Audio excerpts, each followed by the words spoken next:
So let me just make it easy. You're fired. After careful investigation of body and dashcam footage, these 6 cops were fired for abusing their power and mishandling situations. Have a seat in my car. We'll make up as we go. Starting with John Kovac, a longtime patrolman from Lorain, Ohio. Kovac was seen on his dashcam pulling over his daughter's boyfriend without any cause. He disapproved of their relationship, saying he's just not a good person. You're going to jail. Get out. Have a seat in my car. We'll make up as we go. Kovac orders the boyfriend to get into his patrol car and goes back to the car to discover his daughter in the back seat. I didn't even see you. Get out of the car. Get in my car.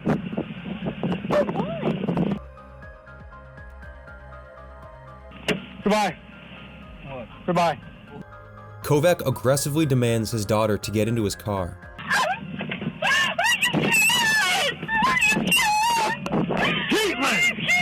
Knock it off! He claims he did it because his daughter was suicidal because she once said, "If I can't be with him, I don't want to be here anymore." She said she was going to kill herself. An internal investigation by Lorain police revealed that Kovac lied to detectives and claimed Coleman's vehicle almost hit his patrol car. Kovac was fired after supervisors determined he violated police department standards of conduct, though he will likely not face any criminal charges. Which, unfortunately for our next cop, was not the case. Sergeant Christopher Pulleys was involved in an accident that led to a joint criminal investigation by neighboring police departments. After the suspect is in his patrol car and handcuffed, Sergeant Pulleys confronts him. A female officer lunges towards him, pulling him away by his belt, which is when he shifts his attention to her. Pulleys was immediately relieved of his duties and was eventually charged with battery and assault on a law enforcement officer. Our next cop is actually a police canine handler who unleashed his dog on an unarmed man with his hands up. Following an incident on the highway, police detained a truck driver. While the suspect was on his knees and had his hands above his head, Speakman released his dog on him despite multiple demands not to. Get on the ground or I'm going to send the dog. Here. You're going to get dog sick. Get on the ground or you're going to get bit. Police canine, you're going to get bit. Final chance, you're going to get bit. Sir, here. Do not release the dog with his hands up. Do not release the dog with his hands up. Don't. Do not. Get the dog off of it. Get the dog off of it. He didn't comply. I gave him 3 commands. I told him, final warning. If you don't get on the ground, you're going to get the dog. He wasn't complying. I mean, am I wrong? But Speakman was not fired for unleashing his dog.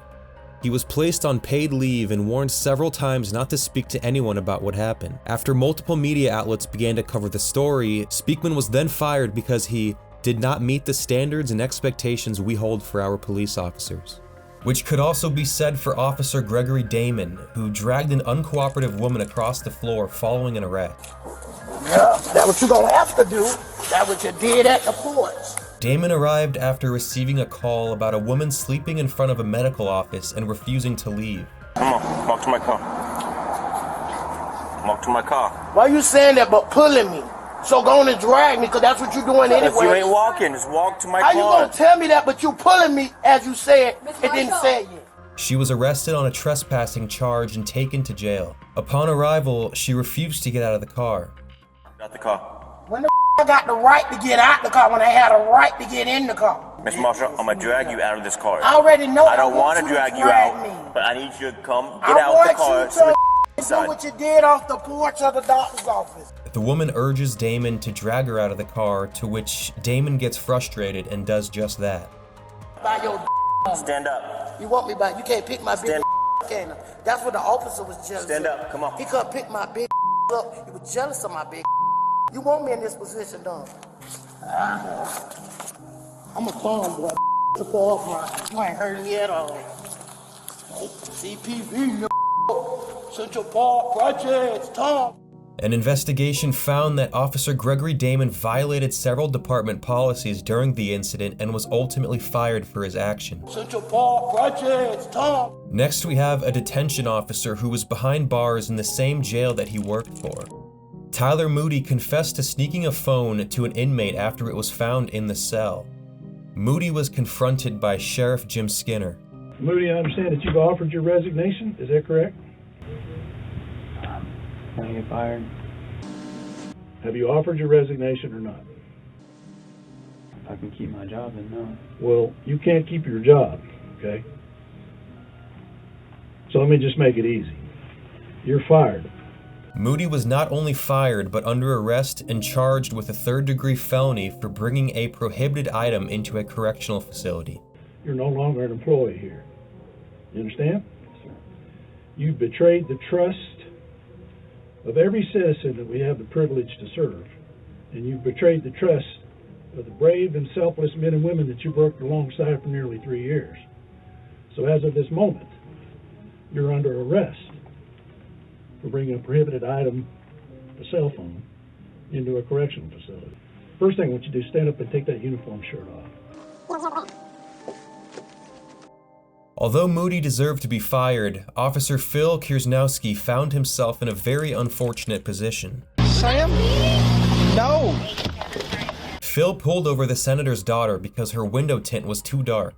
Because they were former classmates, the traffic stop was more casual. It's dark as hell. This existing relationship, plus the fact that it was the senator's daughter, led the officer to cover his mic and say this. I'm going to give you a citation. However, that's just because the admin's on our over window tint. One phone call from your dad would probably get rid of it and save all of us a lot of heartache. We all said if we found you driving, we'd go right with tips. You all said that? Well, we all know your window tint's real dark. You all are targeting me. No. Unknowingly to the officer, Senator Lundberg was on speakerphone with his daughter during the entire stop. One call from your dad would probably make all this go away. Afterwards, Senator Lundberg called the chief to make light of the situation. I regret, frankly, picking up the phone and calling the chief. At the time, I thought it was actually really kind of funny. Since I have a personal relationship with the chief, I called him and I was truly laughing and said, "Hey, Chief, I'm on the way back from Nashville. I'm about an hour away. If you're targeting my entire family, I'll be there." This in turn made the department review the body cam footage of Kiersnowski, which resulted in him being fired. And he was at his desk and he said, there's the officer's badge on my desk. My reaction is, fired for what? A memo from the department determined he attempted to disable his audio, which could be evidence, and he was insubordinate with his attempt to persuade someone to take action to change police department policy that he does not agree with. My wife has been in tears over this. My daughter's been in tears. Senator Lundberg has since hired an attorney to help Kiersnowski get his job back. I never should have covered the mic. I regret that decision, but I stand by the comments that I made.